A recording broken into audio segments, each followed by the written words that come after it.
इतना प्यारा श्लोक है, कहते हैं गंगा स्नान का फल बहुत ज्यादा है, लेकिन जो प्रत्येक दिन भोर में जल्दी नहाते हैं उनको हर रोज गंगा नहाने का ही फल प्राप्त होता है, भले अपने घर में क्यों ना नहा रहे।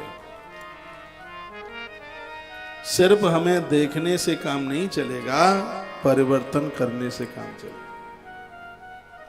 मन तो हो रहा है आज की बात सुनकर के कल जल्दी नहाएंगे, नहाओगे 3 दिन जल्दी, 3 दिन तक असर रहेगा। ये संकल्प ले लो आप। मस्ती भोर में सूर्य देवता बाद में निकले, उससे 1.5 घंटा पहले अपना बिस्तरा फेंक दीजिए उतार के, दुर्योधन को जीत लीजिए। ये हमारे सामने ग्रंथ रखा लिखा है, या प्रातः देव देवेशम शिवम लिंग स्वरूपिणम पश्येत यात सर्वाता अधिकाम गतिमेव चह। जो प्रातः काल लिंग स्वरूप देव भगवान शिव का दर्शन कर लेता है वह सबसे ऊंचे पद को प्राप्त होता है। देवता उसके गले में मालाएं डालते हैं, पूरी दुनिया में, देश दुनिया में उसका सम्मान होता है प्रातः काल। ये कथा महादेव की है, इसलिए यहाँ शिव का नाम है। किसी भी देवता का भोर में आप दर्शन कर लेते हैं वह व्यक्ति बहुत ऊंचे पद को प्राप्त होता है। इसमें बिल्कुल कोई भी किसी भी प्रकार की संशय वाली बात नहीं है।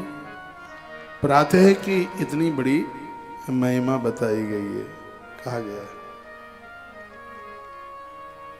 प्रदक्षिणा त्रिम कुर्यात् प्रसादम समन्वितम सम्याप सान्यान्नः मृदुगत्या सुचिन्नरा।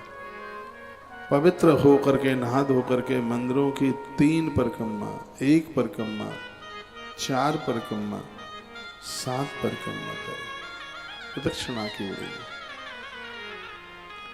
पवित्र स्थिति से जो मनुष्य पवित्र होकर के भगवान की फेरी परिक्रमा लगाते हैं, शिवालय 3 प्रदक्षिणा करता है। मैंने कभी बोला है, पिंडी के पास से आप परिक्रमा कर रहे हो तो आधी परिक्रमा, जलेरी को लांगा नहीं जाता।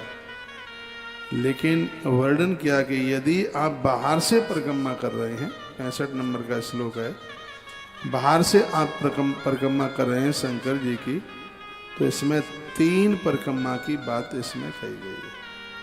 शिवालय की 3 प्रदक्षिणा करता है वह मनुष्य वाणी को संयमित कर लेता है, उसकी वाणी सिद्ध हो जाती है।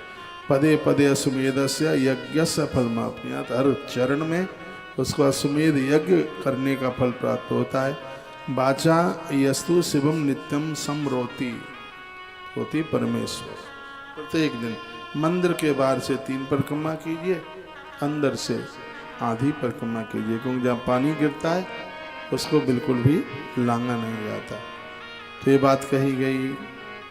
संपूर्ण कामनाओं की सिद्धि के लिए व्यक्ति को, कल भी मैंने निवेदन किया था, ओम नमः शिवाय पंचाक्षरी से मंत्र का जप करना चाहिए। मंत्र को जानने वाला व्यक्ति बिना आसन के रह नहीं सकता। यहाँ तो लिखा है पहले गौ माता के गोबर से जगह को लीपा जाए, गोर्च मात्र मालिक्य मंडलम गोमयेन तु, तत्पश्चात उसके ऊपर अष्टदल वगैरह बनाया जाए, उसके ऊपर पटा लगाया जाए, उसके ऊपर शिवलिंग को स्थापित किया जाए और फिर भगवान की पूजा की जाए तो बहुत ज़्यादा प्रभाव है। आपका जो मंदिर है घर में, झाड़ू पोंछा बुहारी करते हुए वहाँ पोंछा वगैरह लगा करके तब ही अपना पूजा पाठ आरंभ करें। बहुत लोग पहले दिया जला देते हैं, बाद में झाड़ू लगाते हैं। हाँ, लेकिन पहले झाड़ू लगाइए, दीपक बाद में जलाइए। पहले झाड़ू लगाओ, साफ सुथरा करो, उसके बाद में घंटी बजाओ, भगवान को जगाओ, फिर दीप वगैरह जलाओ। सूती वस्त्र में छान करके जल लेकर के आओ पूजा के लिए। एक टुकड़ा, एक छोटा सा टुकड़ा उसमें कपूर का डाल दो। तीर्थ का जल है तो तीर्थ का जल आप डाल दो, बहुत आनंद हो जाएगा। धुले धुलाए वस्त्र पहन करके माताएं भाल में, सधवा देवियाएं भाल में सिंदूर लगा करके, चोटी गूंथ करके, जूड़ा बना करके, सिर ढक करके, और फिर आप पूजा में बैठे, देखो मन लगता है, आनंद होता है। बोलो बांके बिहारी लाल की जय हो। श्री हनुमान जी महाराज की जय हो। जय जय श्री राधे।